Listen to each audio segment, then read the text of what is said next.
మన పురాణములు. Radio city మన పురాణములు అంటే మన కథలు. తిరుమల కొండల్లో అనంతాచార్యుల వారి ఆలోచనలన్నీ కూడా ఆనంద నిలయం మీదే. దినమంతా పూలతోట, పూలమాలలు, పుష్పమాల అలంకరణలు, వీటి గురించే చింత. మరో ఊసు లేదు, మరో ఉలుకు లేదు, పలుకు లేదు.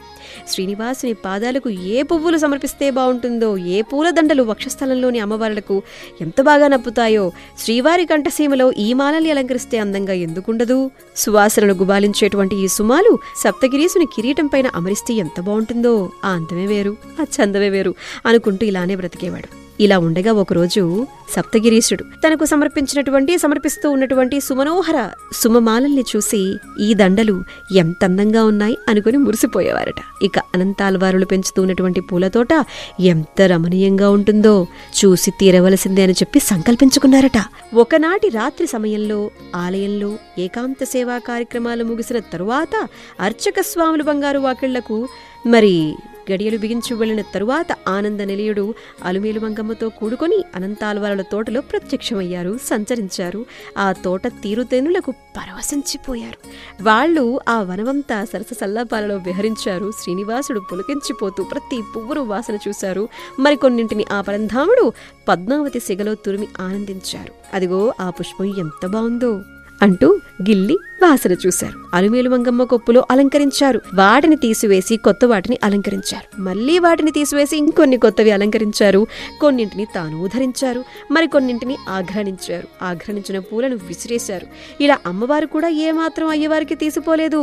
అమ్మ కూడా అదిగో ఆ మొక్క ఎంత ముద్దుగా ఉందో, ఇదిగో ఈ తీగ ఎంత చక్కగా ఉందో, అదిగో ఆ పూల వాసన చూశారు, ఎంత గుబాళింపో అంటూ ప్రతి మొక్క దగ్గరికి వెళ్లి పువ్వుల్ని తెంచి తాను వాసన చూసి తన స్వామివారికి అందించి ఆ రాత్రిపూట ఆ తోటంతా ఆ ఇద్దరు చెట్టా పట్టాలేసుకుని తిరిగి తెల్లవారు ఝామున సుప్రభాత వేళకు ఆ దివ్య దంపతులు ఆనంద నిలయాన్ని చేరుకున్నారట. తెల్లవారేసరికి చూస్తే పుష్పసేకరణ కోసం తోటలోకి వెళితే అనంతాల్వారు గారికి ఆనందమేది మతిపోయింది. ఎక్కడ చూసినా నలిపేసిన పువ్వులు, వాడిన పువ్వులు, విరిగిన కొమ్మలు, వాలిన మొగ్గలు, తెగిపడిపోయిన ఆకులు, తమలపాకులు అన్నీ ఇవన్నీ చూసి నిశ్చేష్టులైపోయారట అనంతాల్వారు గారు. తోటంతా పరికించారు, చుట్టూ చూశారు. కోపం వచ్చేసింది, ఊగిపోయారు. ఎవరో దొంగ వెధవలు పువ్వులు కోసేసుకుని వెళ్లిపోయారు. పూలు కోస్తే కోసారు గాని తోటంతా నాశనం చేసేశారు, చిందరవందర చేసేశారు. దుర్మార్గులు, దుష్టులు, పాపాత్ములు, పాపిష్టులు అనుకుంటూ ఒకటే కోపం పరిపరి విధాల వాళ్లపై తిట్లు. చాలాసేపు తోటంతా కలయజూసి అని నిట్టూర్చి మొత్తానికి తిట్టుకుంటూ ఎలాగైనా సరే ఆ దొంగ వెధవల్ని పట్టుకోవాలనుకున్నారు. కసి తీరా వాళ్ళని కొట్టేయాలి అనుకున్నారు. ఇక ఇప్పటి నుంచి రాత్రులు కూడా తోటకు కాపలా ఉండాలనుకున్నారు. లేకపోతే గనక పూల సమర్పణ కార్యం నిలిచిపోయేటువంటి ప్రమాదం ఉందని చెప్పి ఆ రోజు కంటిలో ఒత్తేసుకుని తోటలో కాపు కాశారు. ఫలితం లేదు. అనంతాచార్యులు గారి కన్నుగప్పి ప్రతిరోజు పూలను తెంచుకుంటూ ఉన్నారు వీళ్లు. వాసన చూసి నలివేస్తూ పారేస్తూ 8 రోజులు గడిచాయి. అయినా కూడా వాళ్ళు చెక్కలేదు, దొరకలేదు. అలాంటి స్థితిలో అనంతాల్వారుల గారు కృంగిపోయారు. ఏమిటి కాలవైపరీత్యం, ఏమిటి అన్యాయం, ఎవ్వరి జోలికి పోను, చోద్యానికి పోను, నాకెందుకు ఈ ద్రోహం జరుగుతుందని చెప్పి పాపం బాధపడిపోయారట. వెంకటేశ్వర స్వామివారు భక్త సులభుడు కదా, భక్తులు బాధపడితే భరించగలరా స్వామి?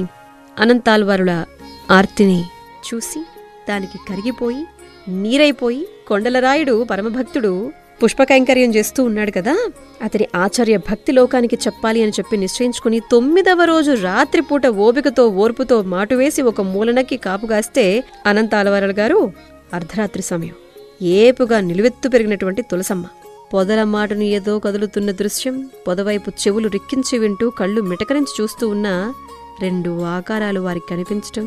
స్త్రీ పురుషులేమో సందేహం లేదు. అదిగో ఆవిడ, అదిగో అతని చెయ్యి పట్టుకుని ఉన్నారు. ఎవరో వీళ్ళు ఎంత సుందరంగా ఉన్నారు, ఎంత వర్చస్సు, అబ్బబ్బబ్బబ్బా ఎంత గుబాళింపు. ఈ సువాసనలు వీరి వద్ద నుండే వస్తున్నాయా? రాజదంపతులేమో, అందుకే ఈ భోగం కావచ్చు.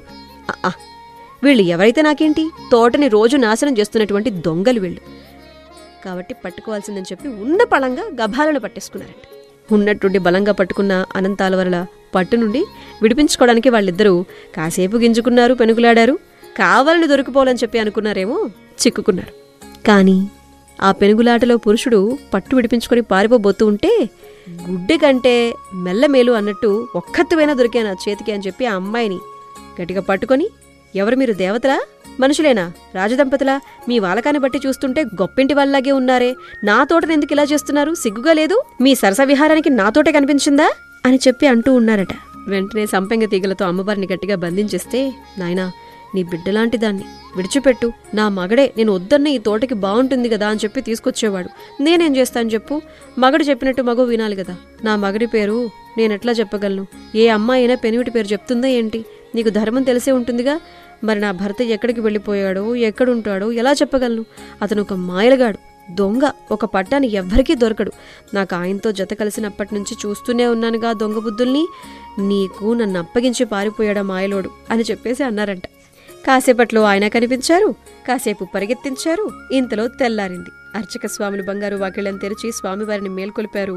శ్రీవారి వక్షస్థలం మీద ఉండాల్సినటువంటి అలివేలు మంగమ్మ ఆ బంగారు ప్రతిమ కనిపించక అందరూ ఆందోళన పడ్డారు. ఇంకేముంది వెంకటేశ్వర స్వామివారు, అర్చక శిఖమనులారా, ఆందోళన చెందాల్సిన పనేం లేదు. అనంతాలవరల వారి తోటలో నా భార్య బంధించబడింది, మీరు వెళ్లి సగౌరవంగా ఆమెను పిలుచుకుని రాగలరు అని చెప్పి మాట్లాడారంట. వెంటనే అర్చకులు ఛత్రం, చామరం, మంగళవాద్యం అన్నింటినీ పట్టుకొని అనంతాలవరల తోటలోకి వెళ్లిపోయి శ్రీవారి మాటలను అనంతాలవరలకు తెలియజేస్తే వెంటనే పొంగిపోయాడు. అనంతా, ఎంత భాగ్యశాలివయ్యా నువ్వు, సాక్షాత్తు అమ్మవారినే బంధించేశావా? అయ్యో ఎంత అపరాధం చేసేశాను అని చెప్పేసి ఆయన చంపలేసేసుకుని అమ్మవారికి సాష్టాంగ నమస్కారం చేసేసి పూలగంపలో కూర్చోబెట్టి అమ్మవారిని ఆలయానికి తీసుకుని వెళ్తే శ్రీనివాసుడు అనంతాలవరలను మామా అంటూ సంబోధించారంట. నీ కూతురుని ఇలా నా ముందుకు పూలతో తీసుకొచ్చి సమర్పిస్తున్నావా? కన్యాదాతవైపోయావో మామగారివైపోయావో అని చెప్పి అన్నారంట.